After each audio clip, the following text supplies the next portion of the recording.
Hello friends, I'm Mukesh Goyal. I hope कि आप सारे बहुत अच्छे हैं। और फ्रेंड्स, हम बात कर रहे थे अपनी यूनिट नंबर 1 है जो फंडामेंटल ऑफ इन्वायरमेंटल साइंस के बारे में बात कर रहे थे।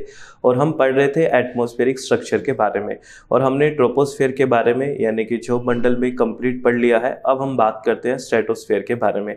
स्ट्रेटोस्फेयर की स्ट्रक्चर क्या होती है और उसकी कैरेक्टरिस्टिक्स क्या है, इसके बारे में हम बात करेंगे।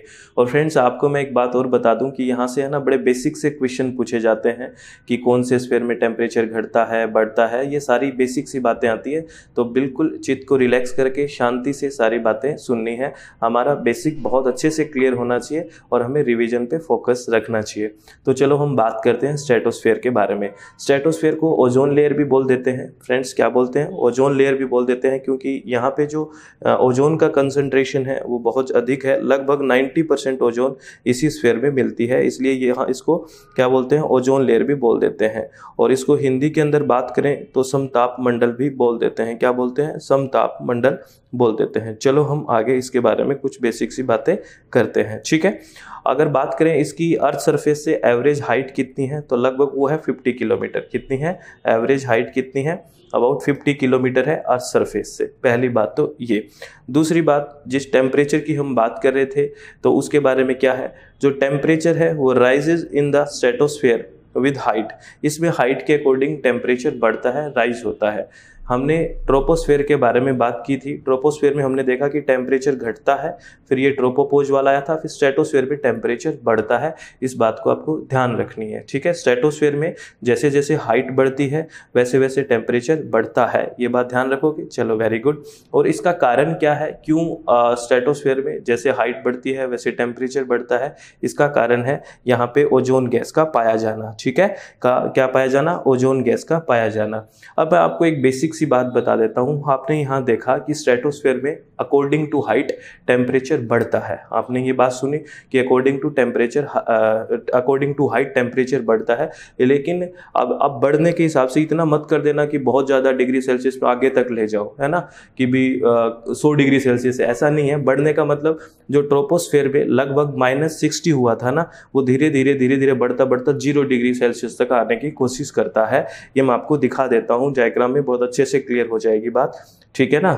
ये बात क्लियर होना बहुत ज़रूरी है, क्योंकि आपके बढ़ने से दिमाग में पता नहीं कितना दिमाग में आप टेम्परेचर बढ़ा दोगे, ठीक है। वैसे तो बढ़ तो -60 से अगर 0 की तरफ आ रहा है तो एक तरह से 60 डिग्री का ही बढ़ना हो गया, ठीक है। लेकिन प्लस में बहुत ज़्यादा होके नहीं जाता है, ये बात ध्यान रखनी है। जैसे हमने बात करी थी ट्रोपोस्फेयर में, तो यूँ हो रहा था, टेम्परेचर यहाँ आ रहा था लगभग -60 डिग्री सेल्सियस, -60 -60 डिग्री सेल्सियस आ रहा था।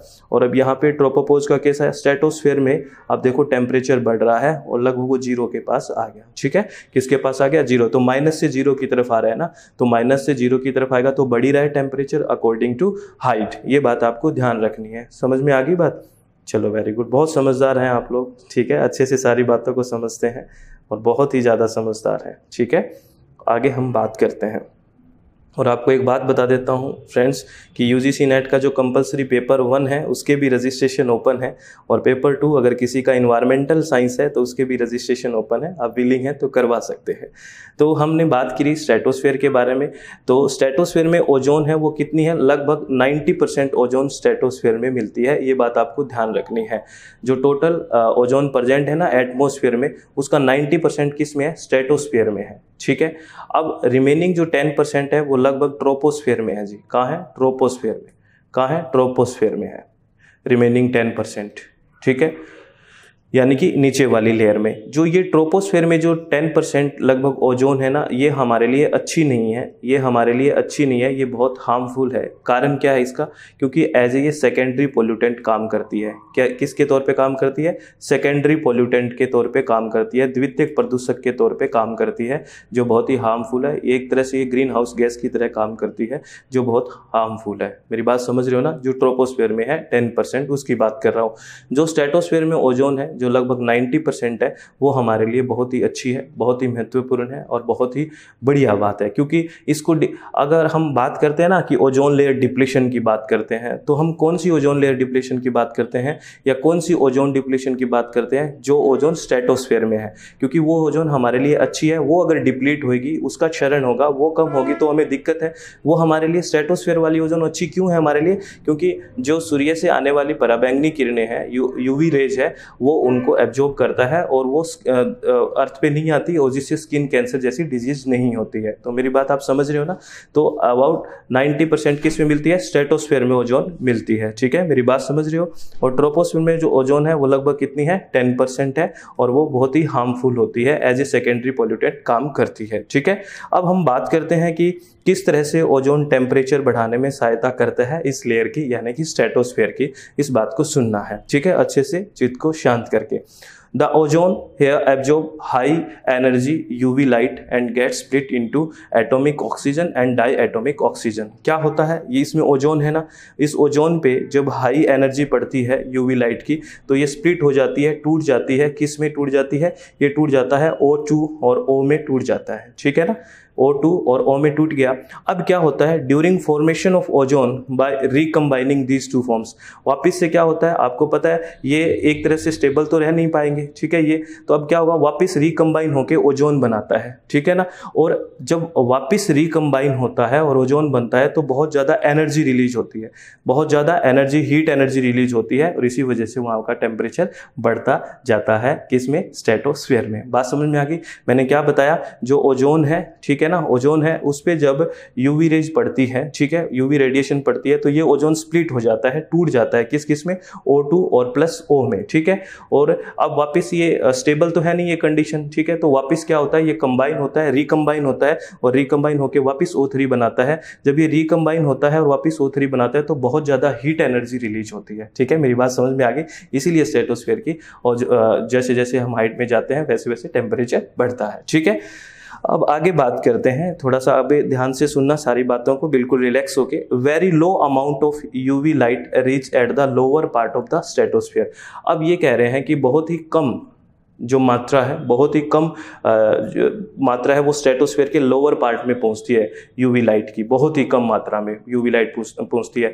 तो अगर बहुत कम मात्रा में लोअर पार्ट के स्ट्रेटोस्फेयर में यूवी लाइट पहुंचेगी तो वहाँ पे ओजोन का स्प्लिट नहीं होगा और ना ही रिकम्बाइन जैसा बहुत ज़्यादा प्रोसेस नहीं मिलेगा ना, तो इसलिए वहाँ पे जो हीट एनर्जी रिलीज है वो भी कम होगा और इसलिए वो लोअर जो पार्ट है वो ठंडा रह जाएगा। अब मेरी बात समझ रहे हो? इस कंडीशन को समझना। इस कंडीशन का एक हमने बहुत ही अच्छा एक पढ़ा था, टेम्परेचर इन्वर्जन, याद है आपको? पिछली वीडियोज में हमने पढ़ा है। वो कंडीशन यहाँ पे बनने जा रही है। कैसे? Very low amount of UV light reach at the lower part of the stratosphere, thus atomic oxygen is not observe here and heat as a by product of ozone formation is not produced. ये कह रहा है जैसे stratosphere का lower part है उसमें UV rays ज़्यादा नहीं पहुंचती है, यूवी रेज ज़्यादा नहीं पहुंचेगी तो ये स्प्लिट नहीं होगा, यानी कि O2 प्लस O में स्प्लिट होगा नहीं ज़्यादा, और होगा नहीं तो फॉर्मेशन भी नहीं होगा। जब स्प्लिट ही नहीं हुआ तो फॉर्मेशन क्या होगा? और क्योंकि फॉर्मेशन से ही हीट एनर्जी रिलीज हो रही थी और वो यहाँ पे इतनी ज़्यादा बाई प्रोडक्ट के तौर पे रिलीज होगी ही नहीं, क्योंकि ये प्रोसेस ही यहाँ नहीं हो रहा, क्योंकि लोअर पार्ट में यूवी रे ज़्यादा पहुँच ही नहीं रही। तो ये पार्ट जो लोअर पार्ट है स्ट्रेटोस्फेयर का वो ठंडा रह जाएगा क्योंकि यहाँ पे हीट एनर्जी रिलीज नहीं हुई, और अपर पार्ट है जहाँ पे ये स्प्लिटिंग और रिकॉम्बिनेशन जैसा प्रोसेस हो रहा है वहाँ पे हीट एनर्जी ज़्यादा रिलीज होएगी। तो देखो नीचे वाला क्या हो गई? कूल हो गई, ठंडा हो गया, और ऊपर वाला क्या हो गया? वार्म हो गया। हो गया कि नहीं हो गया? अरे हो गया। इसीलिए टेम्परेचर ऊपर जाते हैं तो बढ़ता है। बात समझ में आई कि नहीं आई? ठीक है, वेरी गुड। और इस तरह से अगर ये कंडीशन आ गई तो हमने पढ़ा था एक बात कि थर्मल इन्वर्जन की प्रोसेस हो गया ये, ठीक है ना, और इससे वर्टिकल जो मोशन होगा, मूवमेंट होगा, वो नहीं होगा। याद आ रहा है? चलो very good.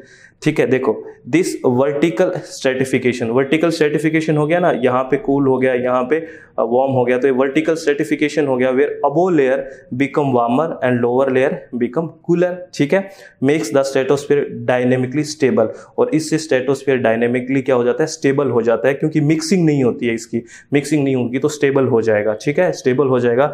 No convection and associated turbulence is found in this layer, इसीलिए यहाँ पे टर्बुलेंस जैसी चीजें नहीं मिलती है। ये बात ध्यान रखनी है, बहुत इंपॉर्टेंट बात है ये, ठीक है ना। समझ में आ गया। The transition boundary layer among the top of the stratosphere to the beginning of mesosphere, the stratopause is isothermal in nature. जहाँ पे हमने बात करी है ना, जैसे देखो हमने यहाँ बात करी थी, ये हमने बात करी थी ऐसे था, तो ट्रोपोस्फेयर ये था, तो ये ट्रोपोपोज आया था, फिर स्ट्रेटोस्फेयर, तो ये स्ट्रेटोपोज आएगा, जहाँ पे आइसोथर्मल कंडीशन आएगी, ठीक है ना, जहाँ पे 0 डिग्री रहेगा, ठीक है ना। अरे दिखाया था ना, चलो दोबारा मैं आपको वो डायग्राम दिखा देता हूँ, चलो ठीक है, अच्छे से आराम से देखो उसको, ठीक है, हमने बात करी थी ना, देखो ये रहा, ये वाली कंडीशन के है, स्ट्रेटापोज वाली कंडीशन आ गई, जहाँ पे 0 डिग्री बना रहता है, ठीक है ना, यही कंडीशन थी वो, ठीक है। अरे समझ में आ गया ना, चलो वेरी गुड। हाँ ये बात तो the air temperature of stratopause remain constant around 0 degree Celsius, above stratopause the temperature decline with height. और फिर जो मीजोस्फेयर वाली बात आएगी उसमें डिक्लाइन होना शुरू हो जाएगा हाइट के अकॉर्डिंग। ये बात हम मीजोस्फेयर में भी बात करेंगे कि कितना माइनस में चला जाता है, बहुत ज़्यादा चला जाता है माइनस में, उसके बारे में भी हम बात करेंगे, ठीक है। अभी हम स्ट्रेटोस्फेयर के बारे में ही बात कर रहे हैं, आगे बात करो। Stratospheric ozone is vital for the survival of human being and other life form on earth by absorbing UV radiation that would otherwise be fatal। ये कह रहे हैं जो स्ट्रेटोस्फेयर की ओजोन है वो हमारे लिए बहुत अच्छी है, क्योंकि वो UV रेडिएशन को एब्जॉर्ब करती है और इससे हम जो घातक बीमारियां हैं उससे बच जाते हैं। तो ये बात तो हमने पहले भी कर ली है, ठीक है ना। Stratospheric ozone depleting leading to increase level of UVB radiation. अगर स्ट्रेटोस्फेरिक ओजोन डिप्लीशन बढ़ता है तो ये लीड करता है किसको, यानी कि ओजोन UVB रेडिएशन है वो उसकी मात्रा बढ़ जाएगी। एक्चुअली में UV जो रेडिएशन होती है वो मेनली 3 तरह से हम डिवाइड करते हैं, UVA, UVB और UVC, ठीक है। इसमें सबसे बहुत ही ज़्यादा हानिकारक होती है UVC, लेकिन ये ज़्यादा पेनिट्रेट नहीं कर पाती है एटमॉस्फेयर को, तो रह जाती है वहाँ पे। लेकिन UVB ये बहुत ही बायोलॉजिकली फैटल होती है, बहुत घातक होती है, तो इसको अगर एब्जॉर्ब करने में बहुत अहम भूमिका निभाती है ओजोन लेयर। अगर ये ओजोन डिप्लीट हो गई तो ये इसकी कंसंट्रेशन बढ़ जाएगी, जो बहुत ही खतरनाक है, जो स्किन कैंसर जैसी डिजीज़ को करता है। ये बात ध्यान रखनी है, ठीक है, वेरी गुड। और अभी वहाँ पे टर्बुलेंस जैसी घटनाएं नहीं होती है, तो वहाँ पे फ्लाइंग ऑफ एयरप्लेन्स वगैरह वहाँ उड़ सकते हैं स्ट्रेटोस्फेयर में, क्योंकि टर्बुलेंस जैसी घटनाएं नहीं है, स्टेबिलिटी है वहाँ पे, वर्टिकल वाली बात करी थी ना हमने, तो ठीक है। Stratosphere have extremely low amount of water. Stratosphere में बहुत ही कम मात्रा में वाटर होता है, बहुत ही कम मात्रा में वाटर वेपर होती है, इसलिए वहाँ पे क्लाउड भी नहीं बनते हैं, thus we don't see any cloud there, ठीक है, ये बात आपको ध्यान रखनी है। और nitrous oxide, volcanic gases, dust, CFC, ये सब कोज हैं किसके, ओजोन लेयर जो है उसको डैमेज करते हैं स्ट्रेटोस्फेयर में। तो नाइट्रस ऑक्साइड है, वोल्केनिक गैसेस है, डस्ट है, CFCs वगैरह है, ये सारे के सारे किस में है, ये ओजोन लेयर को डिप्लीट करते हैं या ओजोन लेयर को डैमेज करते हैं, ठीक है। बात समझ में आ गई, चलो वेरी गुड। आगे बात करते हैं फ्रेंड्स, ये बात अच्छे से समझ में रखना, ध्यान में आनी चाहिए ये कि the temperature inversion in the stratosphere. Temperature inversion की बात करी थी ना हमने, नीचे कूल है, ऊपर क्या है, वार्म है। The temperature inversion in the stratosphere makes this layer very stable. जो टेम्परेचर इन्वर्जन है वो इस लेयर को बहुत स्टेबल बनाता है, विच doesn't allow significant vertical motion of wind, जिससे यहाँ पे वर्टिकल मोशन ऑफ विंड नहीं होता है, ठीक है, ध्यान रखना है। वर्टिकल विंड है ना, या तो वहाँ पे नियरली अब्सेंट ही होती है, अगर होती भी है तो बहुत ही कम स्पीड होगी, सेंटीमीटर पर सेकंड के हिसाब से रहेगी, तो ज़्यादा वो नहीं रहती है स्पीड, ठीक है, ये बात आपको ध्यान रखनी है, ठीक है ना फ्रेंड्स। आई थिंक ये सारी बातें आपको समझ में आई होगी। नेक्स्ट वीडियो में हम मीजोस्फेयर के स्ट्रक्चर की बात करेंगे और उसके कैरेक्टरिस्टिक्स की बात करेंगे। हमने अभी स्ट्रेटोस्फेयर के बारे में कंप्लीट जानकारी ले ली है, ठीक है, मैक्सिमम जितना हमें जानना चाहिए एग्जाम के पॉइंट ऑफ व्यू से ये बहुत है। यहाँ से क्वेश्चन बनते हैं, असर्शन रीजनिंग के क्वेश्चन भी बहुत सारे बन जाते हैं फ्रेंड्स, ठीक है ना। तो एक एक पॉइंट को बड़े अच्छे से, चित्त को शांत रखे, रिलैक्स होकर सारी बातों को अच्छे से समझना है, किसी भी तरह का कोई भी डाउट दिमाग में नहीं रखना है और अपने चित्त को शांत रखना है। रिविजन पे ज़्यादा से ज़्यादा फोकस रखना है, जितना ज़्यादा रिवीजन होगा उतने ही हमारे कंसेप्ट क्लियर होने की कोशिश करते हैं, ठीक है ना। रिवीजन होगा तो परमानेंट मेमोरी में जाने की बात होती है और समझ भी बड़ी अच्छे से बढ़ती है। तो आप खुश रहिए, अच्छे से चित्त को शांत करके पढ़ाई करते रहिए। All the very best, thank you, thanks a lot friends.